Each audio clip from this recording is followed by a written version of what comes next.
आसिम और जोया की ये कहानी महज एक मियाँ बीवी का किस्सा नहीं, बल्कि इंसानी हवस और बेलोस मोहब्बत के दरमियान एक ऐसी जंग है जिसका अंजाम रूह को झंझोड़ कर रख देता है। आसिम एक ऐसा इंसान था जिसने अपनी ज़िंदगी का हर लम्हा, अपनी हर सांस और अपनी जवानी की तमाम तर तवानाई सिर्फ इस एक मकसद के लिए वक्फ कर दी थी कि वो अपनी बीवी जोया के चेहरे पर एक अदना सी मुस्कुराहट सजा सके।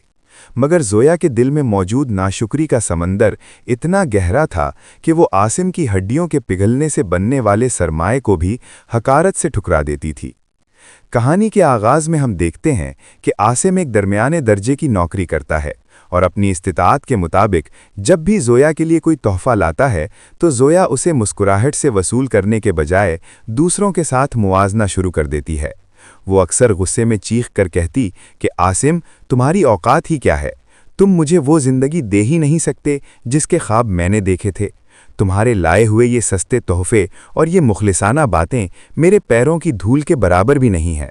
मेरी सहेलियों के शौहर उन्हें पेरिस और लंदन की सैर करवाते हैं और तुम एक आम से मैनेजर होकर मुझे खुश रखने का दावा करते हो।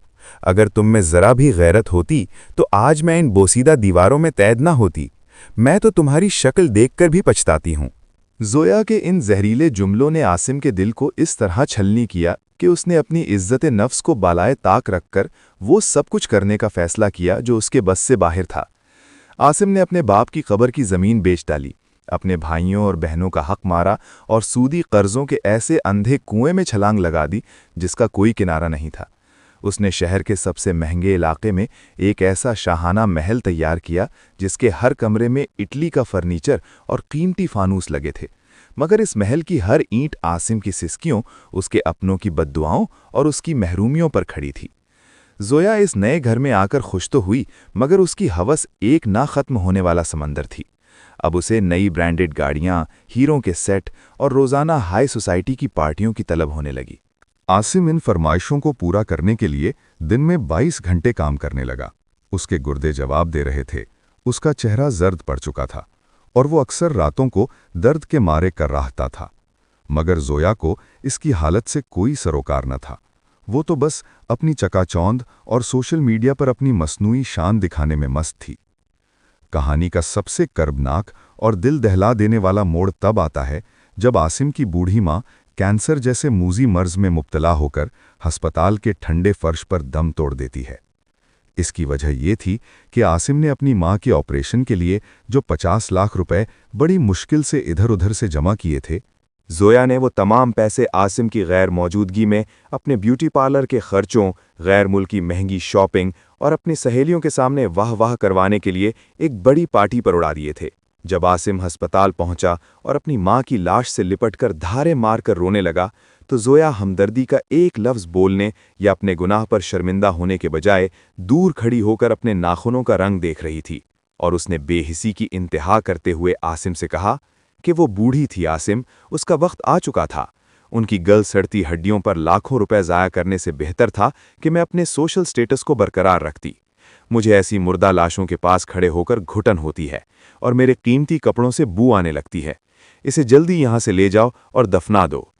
उस दिन आसिम की रूह फना हो गई। उसने जीना छोड़ दिया, लेकिन उसकी आजमाइश अभी ख़त्म नहीं हुई थी, क्योंकि कुदरत का तराजू अभी बराबर होना बाकी था।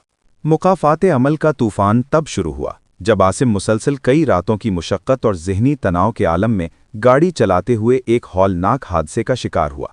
उसकी गाड़ी कई फीट गहरी खाई में जा गिरी।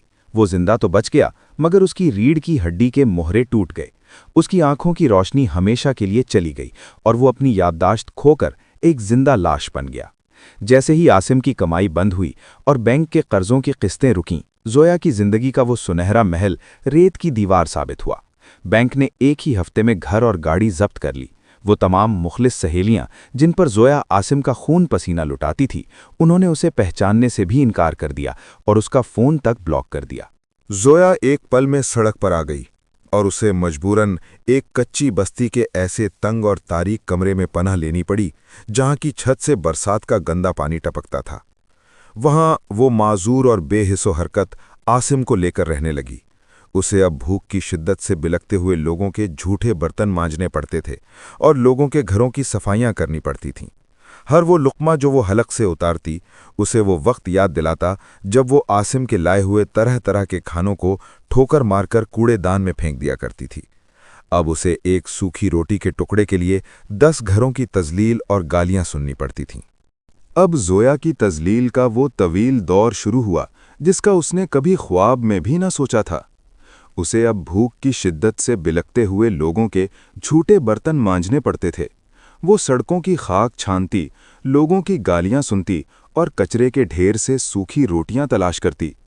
वही ज़ोया जो कभी महंगे साबुन के बगैर हाथ नहीं धोती थी, आज लोगों की गंदी नालियां साफ करने पर मजबूर थी।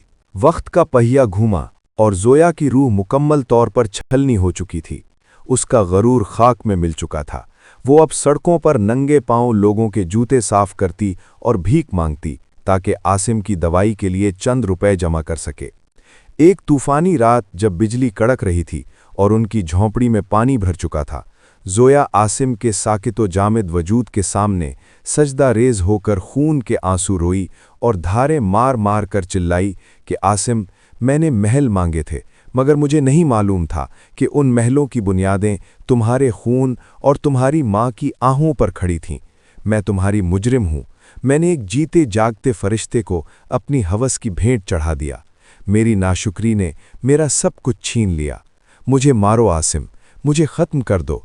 काश ज़मीन फट जाए और मैं उसमें समा जाऊं, मगर मुझे अपने कदमों से दूर न करना, क्योंकि अब मुझे समझ आया है कि असल बादशाहत मालो ज़र, गाड़ियाँ और बंगले नहीं, बल्कि एक शुक्रगुजार दिल और तुम जैसा मुखलिस जीवन साथी है। आसिम की पथराई हुई आंखों से एक गर्म आंसू निकला जो ज़ोया के हाथ पर गिरा। ये उसकी तौबा की आखिरी गवाही थी। इस रात के बाद ज़ोया की ज़िंदगी बदल गई। उसने अपनी बाकी ज़िंदगी आसिम की खिदमत, लोगों के घरों में मशक्क़त करने और अल्लाह से गिड़गिड़ाकर माफ़ी मांगने में वक्फ कर दी। वो अब फाकों में भी अल्लाह का शुक्र अदा करती। उसके चेहरे पर वो पुरानी चमक तो नहीं थी, मगर एक ऐसा नूर और सुकून था जो उसे दुनिया के तमाम महलों में भी नसीब न हुआ था। उसने सीख लिया था कि खुशी पैसों में नहीं, बल्कि अल्लाह की रज़ा और एक वफ़ादार रिश्ते में होती है। का इख्तिताम ज़ोया की मुकम्मल ज़िंदगी बदल जाने, फ़ाक़ों में भी अल्लाह का शुक्र अदा करने और अपने माज़ूम शोहर की बेलौस खिदमत करने पर होता है। जहां अब दौलत तो नहीं थी, मगर वो इत्मीनान था जो उसे अरबों रुपए में भी न मिला था। नाज़रीन, आसिम और ज़ोया की ये दास्तान हमें सिखाती है कि नेमतों की नाशुक्री इंसान को वहाँ ला खड़ा करती है जहाँ से वापसी का कोई रास्ता नहीं होता।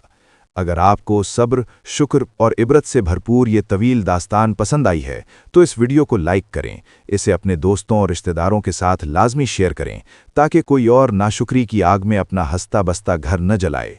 और ऐसी मज़ीद तफसीली, सबक आमोज़ और दिल को चीर देने वाली कहानियों के लिए हमारे चैनल को सब्सक्राइब करके बेल के निशान को लाजमी दबाएं ताकि हमारी हर नई कहानी आप तक सबसे पहले पहुंच सके। कमेंट में अपनी राय का इजहार ज़रूर करें। शुक्रिया।